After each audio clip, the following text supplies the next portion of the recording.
This is Renelle, and welcome to Quality Hang with Rod Brooks and friends. And here he is now, your host, my main man, Rod Brooks.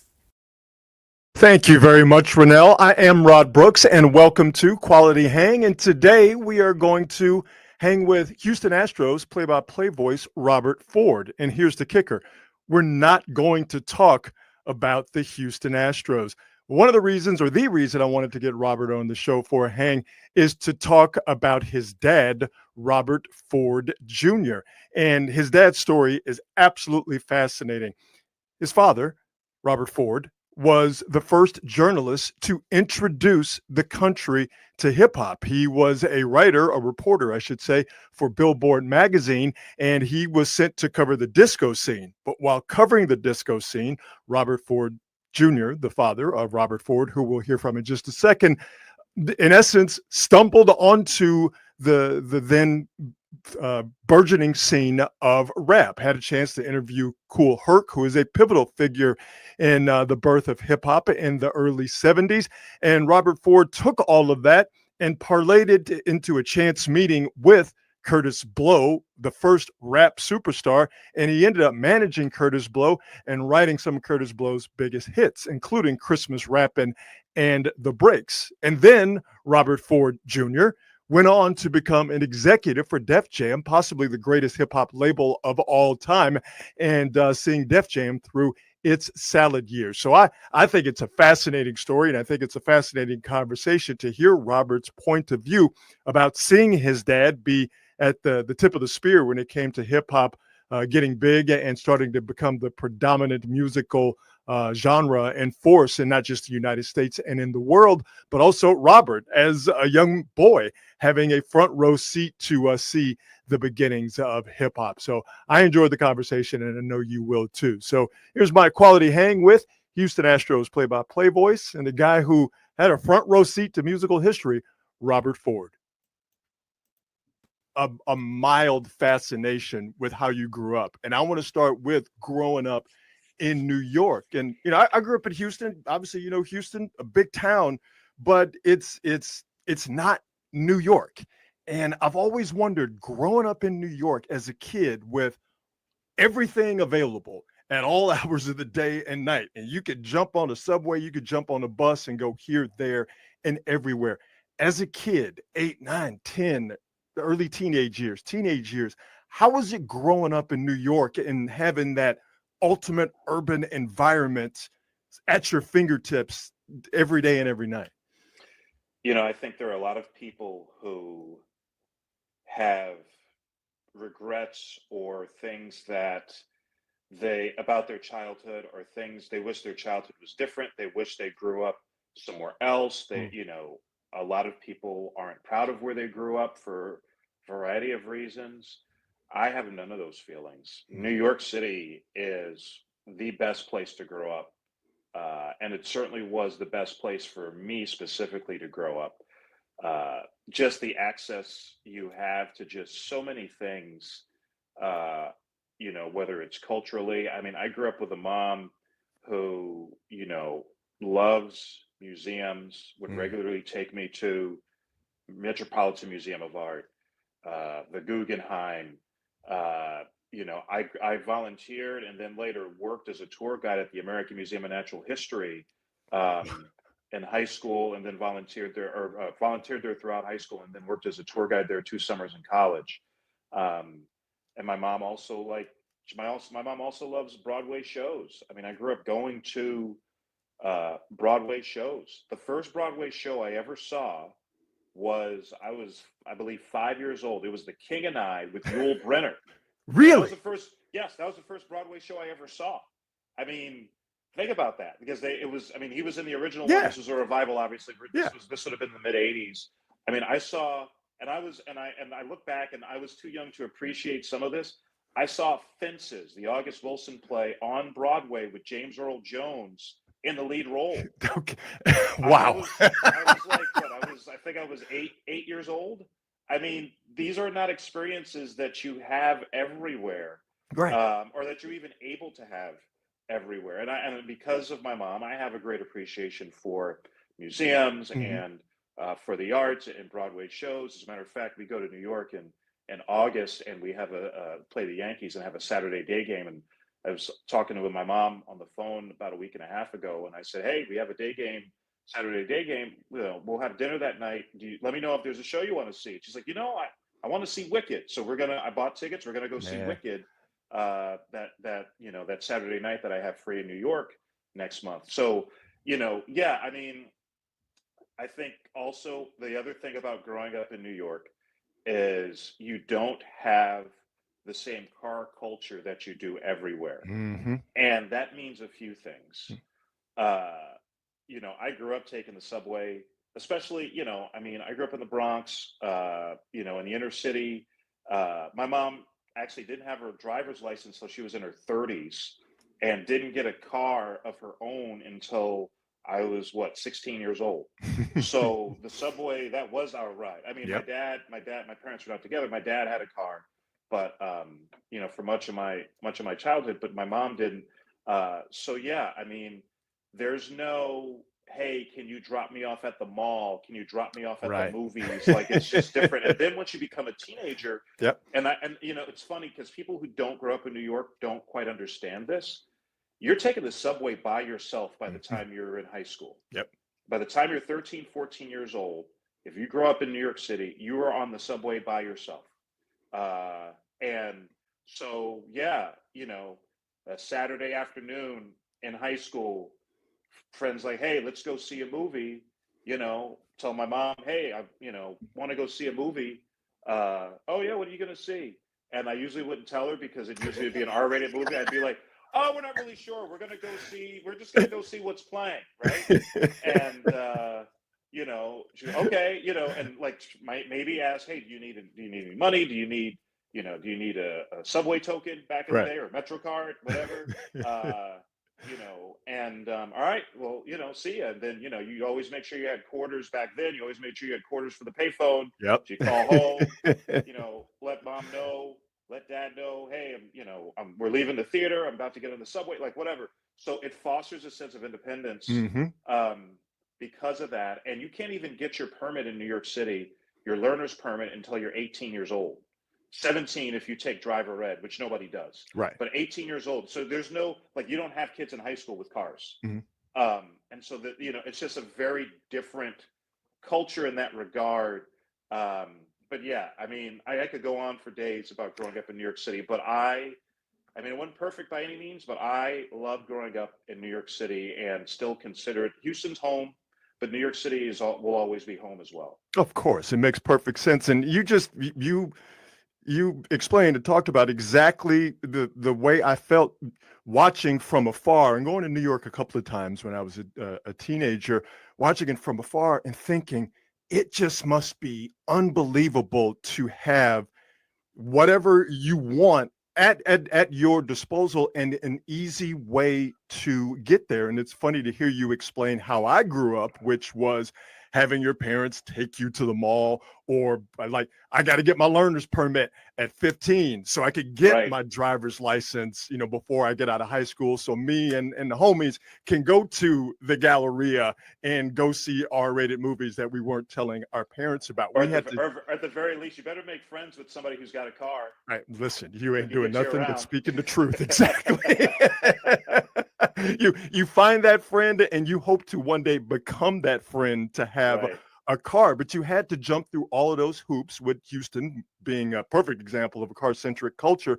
And I remember when I went to New York and I was 14, 15 years old, I was fascinated and jealous and almost to a certain extent scared to see kids who looked like me, who were my age, 14, 15 years old, just out and about in the biggest city in the world. And I thought, wow, that seems weird, but I really want that for my life. So your life was different in mine in terms of how you got around, but it was the same thing. You were doing the exact same thing I was doing at that age, which some of it was stuff you weren't supposed to be doing or wouldn't have been approved by your parents.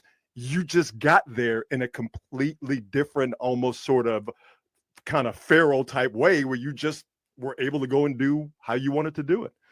Oh yeah, no, for sure. And I mean, the first thing I wanted to be when I grew up was a subway conductor on the New York Why City not? subway, because I mean, I cannot remember not knowing how to read a subway map and Hmm. not knowing where all the subways went. Wow. Um, and yeah, I was obsessed with the subways growing up. I mean, I still kind of am now, to be honest with you, and mass transit in general. Yeah. Um, but yeah, I mean, yeah, it was just the subway was such a big part of my upbringing and just my New York City experience for Yeah. sure. Yeah. Yeah. I am obsessed with taking the subway, and I'm just as obsessed with being able to eat food off the street. The ability to get a hot dog. You don't have to break stride. You could just slow down at the hot dog cart, get what you want, and keep going and go wherever you want to as a full grown adult. That still fascinates me from the first time I saw that when I was 13 years old. And there are way more options now. I mean, Right. there's falafel, there are carts that have bagels. I mean, yeah, I mean, there really isn't much you can't get. No, no. Um, Tell everyone about your dad, Robert Ford Um, Jr. well, I mean, I am my father's son for better, better or for worse. Amen. He's the biggest reason why I have this sort of personality and kind of outlook on life that I do. But my dad, uh, both of my parents actually born and raised in New York City. My dad was born in Harlem Hospital, and lived in Harlem until he was 9 years old when his family moved to St. Albans, Queens. Um, and for those who may not be familiar, St. Albans back in the day, when my dad and his family moved there, this would have been 1958. Back in the day, St. Albans, Queens became kind of one of the like posh black neighborhoods in the country. A lot of jazz artists lived in St. Albans. Duke Ellington lived there for a little while. Count Basie lived there for a while, Oh wow. because it was one of the few places where very successful black people could get a nice home, Hmm. um, even in a place like New York City. But anyway, and not that my dad and his family moved someplace that was as nice as where Count Basie was living, but they moved to a house in Queens, and of course, this is during the era too when you had more black people moving into these sort of neighborhoods, and you Yeah. had the white flight. And my dad experienced all of that, as did my mom, because my mom was born in Bed-Stuy, Brooklyn, and moved to Queens when she was 9. And that by the time my mom moved, it was late '60s, but same sort of phenomenon. And my dad graduated high school barely, as he'll tell you, and as a young man was kind of trying to figure out what he wanted to do with his life. And he wound up getting into magazine publishing on the back end of it, on the behind the scenes end of it, and publishing and production first with Forbes magazine, then wound up at Billboard magazine in the early '70s, like around '73. And he wound up reviewing artists for Billboard magazine, largely because he was one of the few black people who worked there. And as my dad put it, I got a chance to review music acts for Billboard because white people were scared to go to the Apollo Theater, Mhm. the famous theater on 125th Street in Harlem. Yes, sir. And so that's how my dad got his start in the music business, as someone reviewing artists. And then, now we're in the mid '70s. Disco music is becoming prominent. My dad reviewed a lot of disco acts. He reviewed a lot of different acts, but a lot of disco. Um, and uh, as my dad likes to say, what became hip hop and rap music was in some ways an outgrowth and a response to disco music. Hmm. And some of it had to do with kind of the dissatisfaction a lot of young people in the black community had with disco music, although it was very popular in the black community for sure. And just kind of this underground movement that kind of started. And my dad was one of the first people to ever cover what became rap and hip hop music. He wrote the first article in a mainstream publication, Billboard magazine, about hip hop. It was about um, DJ Kool Herc, Yes, sir. who was one of the first big DJs. And even before that, he had written about how record stores, particularly in the Bronx, were talking about how people were coming in and looking for these very obscure records that had long instrumentals in them, so that they could rap over these long instrumentals. Like you think about Apache by the Incredible Bongo Band, which is a great example of that. Mm-hmm. That was an obscure record that came out in the early 70s, but because Apache is just an instrumental and has a catchy beat, people were like, hey, I can rap over this. And like no one would have ever heard of the Incredible Bongo Band if not for the early days of hip hop. So my dad was on the scene early, on the hip hop scene early, and then wanted to get involved in the production side of music for a few reasons. The biggest of which being that he had a child on the way. That child is who you're talking to right now. And so just to give context, I was born in 1979. My dad, around that time, wound up getting in touch, had a chance meeting with this kid he saw on the Q2 bus in Queens. He was going to visit my mom on the Q2 bus, and he saw this kid posting flyers for a rap show. And so my dad went up to the kid and he was like, hey, who do you work for?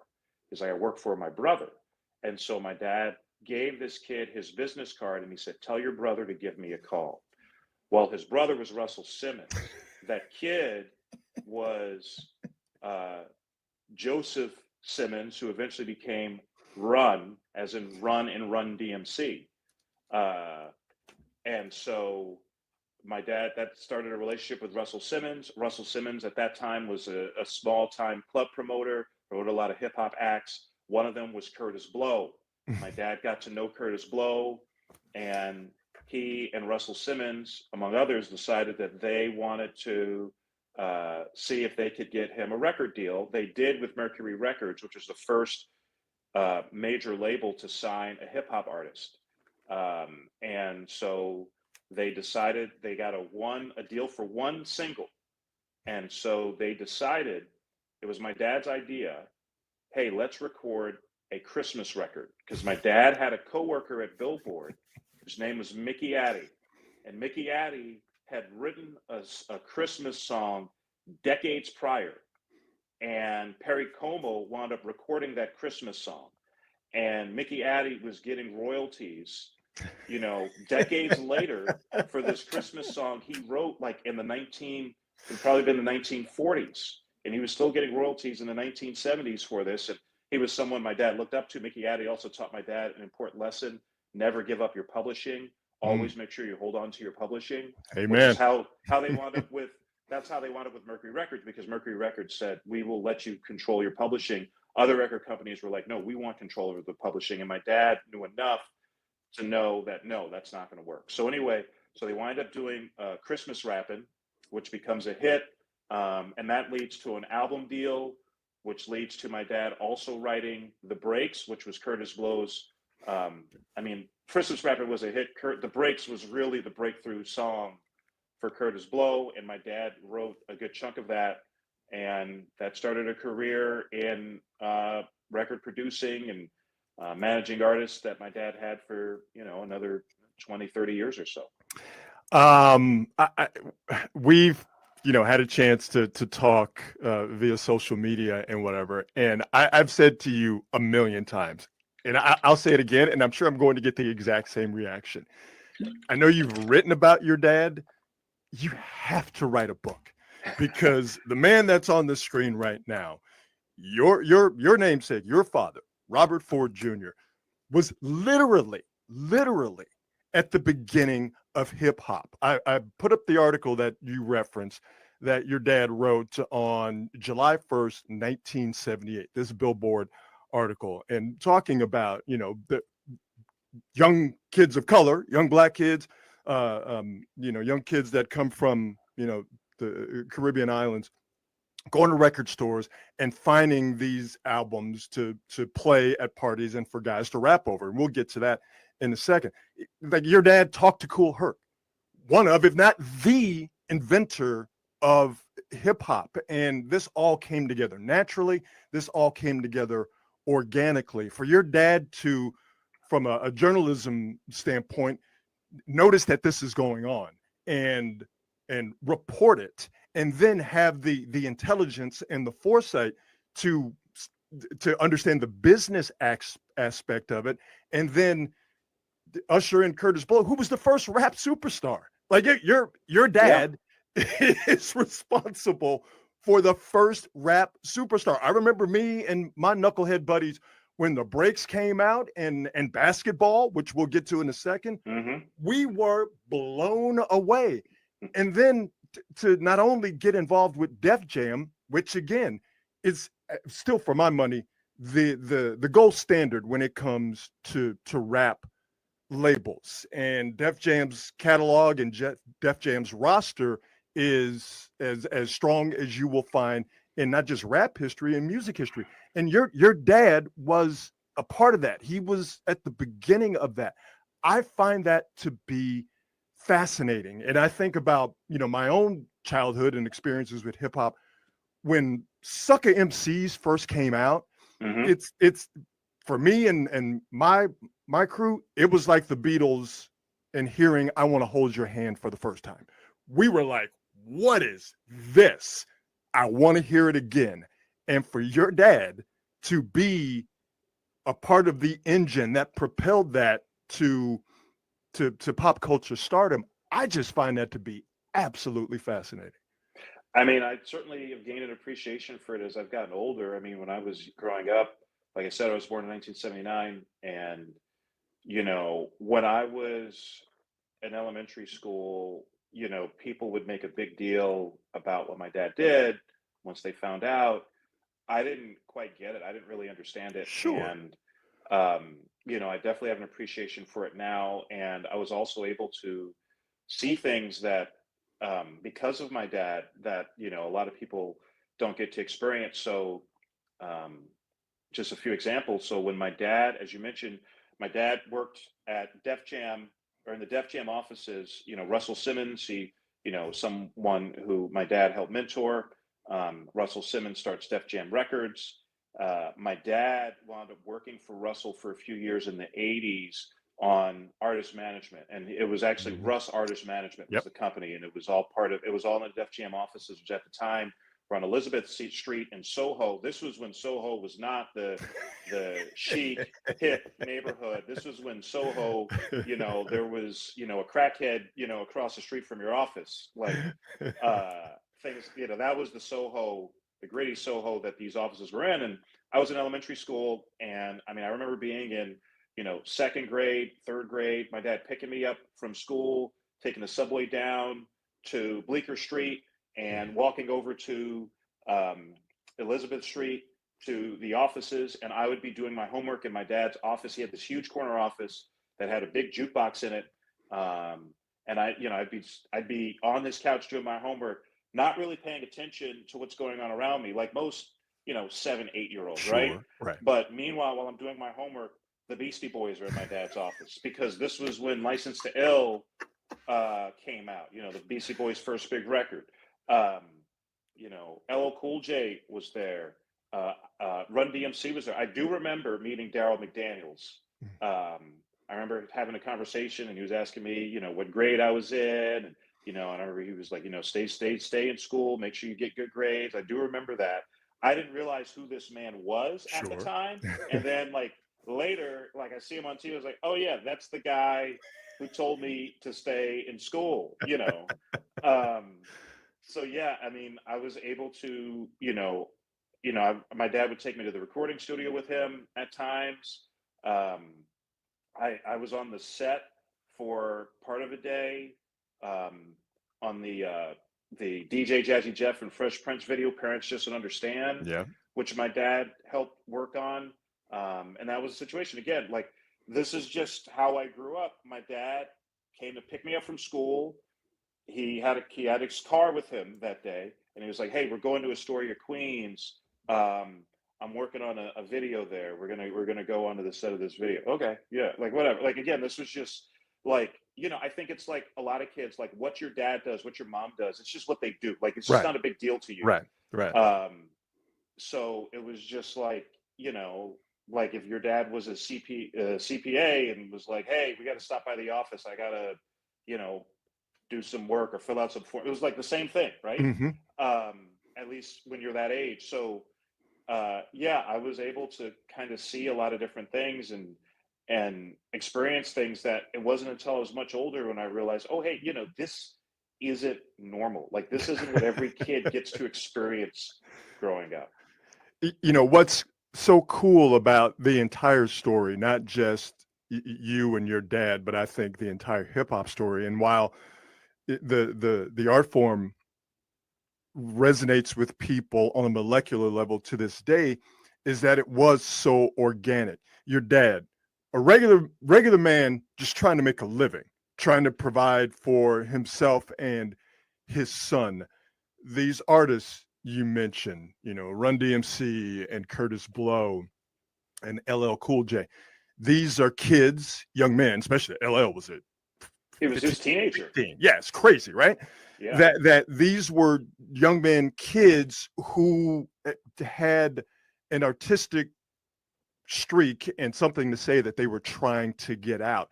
And they did it, and it caught lightning in a bottle, and it not only took over, young black men like myself, at the time, who these were people who looked like us, who were doing this punk rock thing, and we didn't even understand what punk rock was, but it was punk Right. rock for us, and it spoke to us, and then it took over the nation, and it took over the world. And this wasn't something manufactured. There was no Colonel Tom Parker behind any of this. You had smart people with moxie and ingenuity, like your dad and Russell Simmons. We could keep going on down the list, but this was all just regular people, just basically just trying to make a living. And then it just takes over the world. And again, your dad was at the forefront of it, and there was nothing. He didn't look at it like, well, I can make something of this. He saw what was happening in the disco clubs. He saw what was going down, and he decided to document it, and he decided to be a part of it. I'll just keep using the word fascinating, because to me, that's fascinating. Well, and I think it's interesting too of how rap kind of was an outgrowth of disco, and in many ways it was a response to disco music, Mm-hmm. and it wound up being the exact opposite of disco, which was very much a producer-driven medium. Yeah. Like when you think about disco music, I mean, yeah, there were a few like stars of disco, like the Bee Gees had a few hits, and there are a handful of people you think of as like disco artists. Donna But when you Summer. Right. But when you think of most disco music and when you think of most of the most popular disco songs, you don't remember who sang them. Or it's somebody who was like a one-hit wonder, like Andrea True, who had that, more. Like it's More. people like that. The Hughes Corporation had Rock the Boat, Yeah. Stuff like that. And that was by design, because disco was a producer-driven medium, and it was a way to produce music cheaply. Yep. Because it was all done it was mostly driven in the studio, and so the actual artists were just kind of just churned through this factory, and it was a real cheap way to produce disco music. My dad always used to say disco basically was just a different way of marketing music. That's all it was. Mm-hmm. That's how he always put it. And rap, especially early rap, was the exact opposite. It was not heavily produced. Right. It was Very stripped down. bare bones. Yep. You think about Sucker MCs. I've heard the story about Russell Simmons saying, after they put that song together and he produced it and everything, and he brought it to people, and they're like, wait, this is it? This is the finished product? Like, there's nothing else? Like, it's just, like just a drum beat? Like, like it was the exact opposite, and it was really organic and coming out of the streets. Yep.